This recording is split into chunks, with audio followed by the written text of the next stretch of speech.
Қайырлы күн, құрметті оқырмандар. Қазына кезет каналына қош келдіңіздер. Жабайы аққулар, екінші бөлім. Иә, олар Элизаның ағалары еді. Арада қаншама жылдар өтіп, ағалары қатты өзгеріп кетсе де, Элиза оларды бірден таныды. Жүрегі дүрс-дүрс соғып, ағаларының атын атап тура жүгірді. Алғашында олар бір сәт тосырқап қалғанмен, сұлу бойжеткен болып өскен қарындастарын танып, құшақтарын айқара ашты. Бұл жан толқытар табысу сәті еді. Элиза мен ағалары бір күліп, бір жылап, өгей шешелерінің жасаған зұлымдық істерін бір-біріне айтып жатты. Біз ағайындылар жабайы аққу болып күні бойы аспанда ұшамыз, деп бастады әңгімесін ең үлкені. Ал күн ұясына қонғанда қайтадан адам қалпына енеміз. Сондықтан күн батар шақта аяғымыз қалайда жер басып тұруы керек. Бұлттардың үстінде ұшып бара жатып адам қалпына енсек, онда сонау заңғар биіктен құлап түсер едік. Біз бұл арада тұрмаймыз, теңіздің арғы жағында бір ғажайып өлкені мекендейміз. Бірақ оған дейін жол ұзақ, теңіздің үстімен ұшуға тура келеді. Екі арада бір түн қонып, демалатындай арал жоқ. Тек теңіздің орта тұсында жалғыз жартас бар. Біз соған қанатымыз талып жетіп, қысылып-қымтырылып отырып демаламыз. Теңіз долданса, толқыны бізді басымыздан асып өтеді. Әйтеуір қайтсек те бір амалын тауып шыдаймыз. Сондықтан мүмкіндік берген Құдайға мың шүкірлік етеміз. Егер сол жартас болмаса, біз туған жерде өмірі көре алмаған болар едік. Мұнда келуге жылына бір-ақ рет мүмкіндік бар. Ол үшін жылдың ең ұзақ 2 күнін таңдаймыз. Аман есен жеткеннен кейін 11 күн аунап-қунап жатамыз. Күндіз әуеде қалықтап қыдырып, өзіміз туып өскен, қазір әкеміз тұрып жатқан сарайдың үстінен өтеміз. Содан соң анамыз жатқан бейітті үстінен айнала ұшып, ұзақ шарлаймыз. Бізге туған жердің әрбір тасы, әрбір бұтағы қымбат. Тіпті ештеңеде өзгермеген сияқты.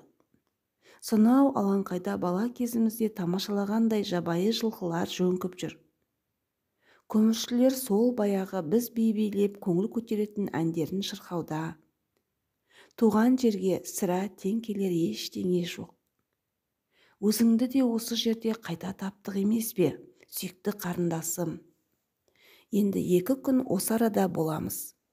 2 күннен соң қайтадан басқа өлкеге ұшып кетеміз. Сені өзімізбен бірге алып кеткеніміз жөн болар еді. Қалай алып кетер екенбіз? Кемеміз де, қайығымыз да жоқ. Ал Элизаның ойы басқада.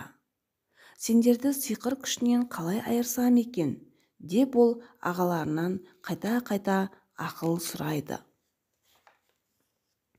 Сағынысып қауышқан бауырлар түнімен әңгіме айтып, таңға жақын ғана көздері ілінді. Таң атты. Элиза қанаттардың қағылған шуылынан оянды. Ағалары аққуларға айналып, әуеде үлкен шеңбер жасап ұшты да, сәлден кейін көзден ғайып болды. Элиза мен тек кенже ағасы ғана қалды. Аққу кейпіндегі ол еркелеп қарындасының тізесіне қонып қойды. Ал қыз ағасының қанатын әр талын сипай отырды. Кешкілік басқа аққулар да оралды. Күн батқан кезде бәрі де адам қалпына енді. Ертең біздің бұл арадан ұшып кетуіміз керек. Содан соң келер жылы ғана ораламыз. Бірақ сені жалғыз тастап кетуге қимаймыз, деді кіші ағасы. Бізбен бірге ұшуға батылың жетер ме еді? Менің күшім сені орманның ана шетінен мына шетіне дейін алып өтуге молынан жетеді. Ал бәріміз жабылсақ, мүмкін теңіздің арғы бетіне жеткізуге шамамыз жетіп қалар. Батылым жетеді. Мені өздеріңмен бірге ала кетіңдер, деді Элиза да. Бауырлар түні бойы жас талдан тор тоқыды. Тор әрі мықты әрі жайлы болып шықты. Енді оған Элизаны жатқызды. Таң атысымен аққуға айналған ағайындылар торды тұмсықтарымен тістеп, тәтті ұйқыда жатқан қарындастарын өздерімен бірге биікке көтеріп, арғы жағалауға қарай бет алды. Күннің сәулесі тура қыздың бетіне түскендіктен, аққулардың бірі күннен қалқалап дәл төбесінде ұшып жүрді. Элиза оянған кезде аққулар туған жерден едәуір ұзап кеткенді. Ол алғашында түс көріп жатырмын ба деп ойлап қалды. Содан кейін ғана кешегі уәде есіне түсіп қуанып кетті. Биікте ұшу қандай қызық десеңші. Қыздың қасында бүлдірген сабағының бірнеше талы жатыр еді. Оны таудан үзіп әкеліп торға салып қойған кенже ағасы еді. Элиза оған алғысын білдірді. Үлкен қанатымен күннен қалқалап, дәл төбесінде ұшып келе жатқан оған жылы жымия қарады. Аққулардың заңғар биікке көтерілгені сонша, төменде жүзіп келе жатқан кеме су бетіндегі ақ шағала сияқты көрінді. Олардың арттарында тау сияқты орасан алып бұлт қалып барады. Қыз жатқан торды әр шетінен тұмсықтарымен тістей ұшқан аққулар сол бұлтқа түскен көлеңкесін көрсеңіз ғой. Сурет деп осыны айт. Бұл көріністі тамашалау екінің бірінің маңдайынан жазылмас. Шіркін, бауырларының болғаны қандай жақсы. Егер 11 ағасы болмағанда, Элиза дәл осындай бақытты басынан кешермеді. 11 аққу садақтың атылған жебедей күні бойы ұшты. Бірақ қарқындары бірте-бірте баяулай берді. Өйткені бұрынғыдай емес, олар қарындастарын көтеріп келеді емес пе? Түс ауған кезде ауа райы бұзыла бастады. Күн батуға тақады. Бірақ жалғыз жартас әлі көрінер емес. Элизаға аққулар қанаттарын соңғы күштерімен қағып келе жатқандай көрінді. Олардың баяу ұшуына ол өзін кінәлі сезінді. Күн ұясына кірсе, ағалары адам қалпына енеді. Оған дейін жартасқа жете алмаса, суға құлап тұншығып өледі. Оның беті ары, зәре құты қалмаған қыз Құдайға жалбарына бастады. Қара бұлттар қаптап, айнала көзге түртсе көрінгісіз болып кетті. Жарқ-жұрқ етіп найзағай ойнады. Бұл аққулардың сапарын одан сайын қиындатып жіберді. Күннің бір шеті теңізге батып та үлгерді. Элизаның жүрегі қорқыныштан дірілдеп қоя берді. Бір уақытта аққулар қанаттарын барынша қатты қағып төмен құлдилады. Элиза құлаған екенбіз деп ойлады.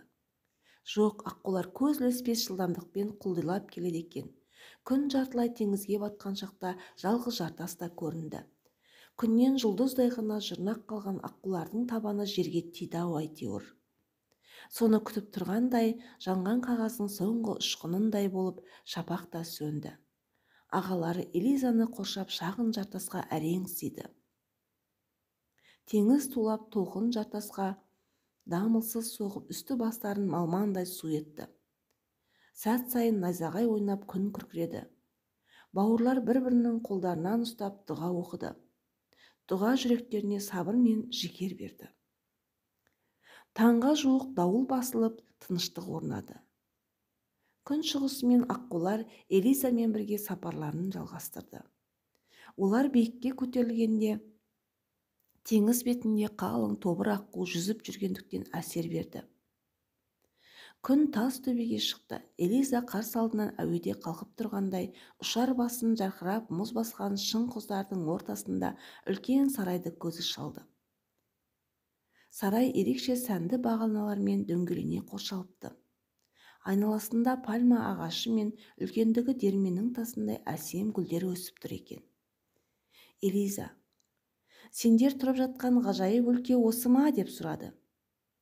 Аққулар басын шайқап: «Жоқ, бұл бір перизаттың мәңгі құбылып тұратын бұлттардан салған фото Марғана деп аталатын сарайы.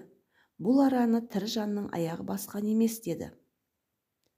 Элиза сарайға назарын тағы бір салғанда, шың құзда, сарайда, бақшада бірге жылжып, оның орнында биік мұнаралары, үшкіл сүйір терезелері бар бір-бірінен аумайтын 20 шіркеу пайда болды.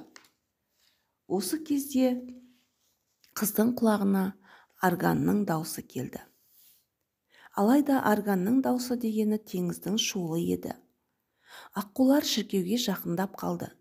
Кенет шіркеу дегені қаптаған әскери кемелерге айналып кетті. Элиза байыптап қараса, теңіз кемесі деп келе жатқаны да су үстінде көтерілген қалың тұман екен. Иә, оның көз алдына әуе кереметтері мен таңғажайып суреттер сәт сайын алмасып отырды. Міне қарындасын көтерген аққулар өздері мекен еткен жерге де жетті. Мұнда таңғажайып таулар, балқарағай орманы, сәулетті қала және әсем сарайлар бар екен. Күн батар алдында Элиза кірер аузы көкпеңбек шырмауықтары өрілген үлкен үңгірдің алдына отырды. «Мынау сенің жатар орның болады», деді кіші ағасы үңгірді көрсетіп. «Кіріп жата ғой, демал, тәтті түстер көр. Байқайық, түсіңде не көрер екенсің?» «Шіркін, түсімде сендердің бойларыңдағы сиқыр күші жоятындай қандай да бір амалды көрсем, білсем ғой», деді қыз. «Одан басқа арманым жоқ».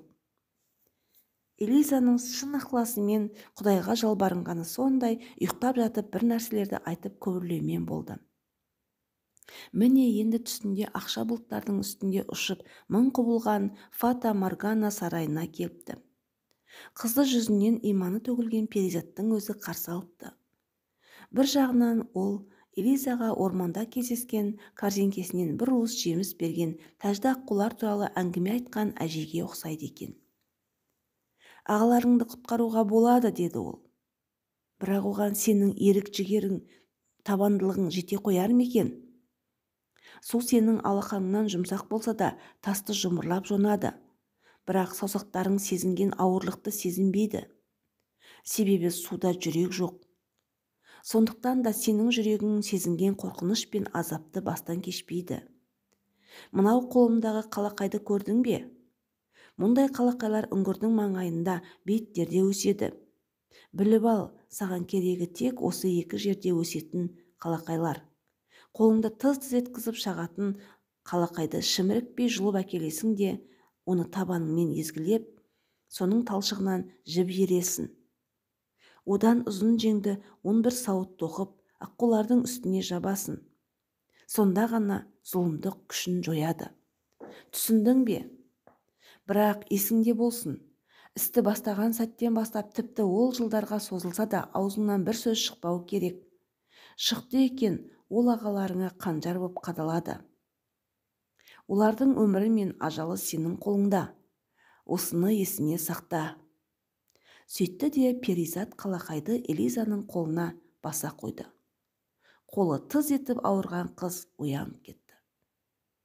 Айнала жап-жарық болып қалған екен. Қасында әлгінде ғана түсінде көрген бір уыс қалақай жатыр. Қуанып кеткен ол үңгірден шығып, бірден іске кірісуге бел буды.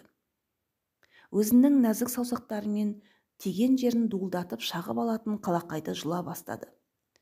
Әп-сәтте оның қолы күлдіреп ойылып қалды. Бірақ ол қуаныштан оны қаперіне де алмады. Есілдері тек бауырларын құтқару. Содан соң қалақайды жалаңаш аяғымен езгілеп, талшығынан жіп еруге кірісті. Кешке жақын оралған ағалары қарындасының сөйлемейтінін, махау болып қалғанын көріп қатты шошып кетті. Олар алғашында бұл өгей шешелерінің зұлымдықсы ғой деп ойлады. Сәлден кейін оның күлімсіреп ойылып қалған қолдарын байқап, өздерін құтқару үшін махау болып қалғанын түсінді. Кенже ағасы аяп жылап жіберді. Оның көз жасы қыздардың алақанына тамып кетуі, ауруы басылып ойлаған қолы жазылып шыға келді. Ұйқыны ұмытқан Элиза түні бойы жұмыс істеді. Ағаларын тезірек құтқарсам деген ой оған тыным берер емес. Келесі күнде аққулар ұшып кеткенде жалғыз қалып жұмысын жалғастыра берді. Уақыт деген мұндайда тез өткіш-ақ. Қыз бір сауытты аяқтап енді екіншіге кіріскен еді, кенеттен мүлгіген тыныштықты аңшылардың кернейінің үні бұзды. Үн бірте-бірте жақындап, оған енді иттерді абалағаны қосылды. Қорқып кеткен қыз қалақайларын жинап, ішке кіргізді де, өзі соның үстіне отырды. Сол сәтте бұталардың арасынан бір дәу төбет шыға келді. Содан кейін екіншісі, әне үшіншісі көрінді. Олар әрі-бері жүгіріп айналаны азан-қазан етті. Сәлден соң үңгірдің басына барлық аңшылар жиналды.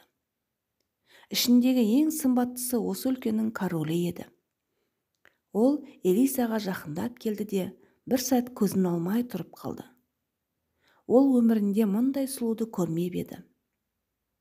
«Сүйкімді қыз, сен бұл жерге қайдан тап болдың?» деп сұрады ол. Элиза басын шайқай берді. Оған сөйлеуге болмайды ғой. Егер аузынан бір сөз шықса, онда ағалары құрбан болады. Ол тілім-тілім қолдарын корольге көрсетпеуге тырысып, алжапқышының астына жасырды. «Менімен бірге жүр», деді король. «Саған бұл арада қалуға болмайды. Егер көркіңе ақылың сай болса, қалыңдық етіп, басыңа алтын тәж кигіземін. Ештеңеден таршылық көрмей зәулім сарайда өмір сүресің». Ол Элизаның ықыласы болмағанына қарамастан, алдына ердің үстіне отырғызып алды. Қыз көз жасын көл етіп жылады. «Мен сенің бақытты болғаныңды қалаймын. Әлі-ақ осы ісім үшін алғыс айтатын боласың», деп жұбатты Элизаны король. Сөйтті де суыт жүріп кетті. Өзге аңшылар бір елі қалмай ілесіп отырды.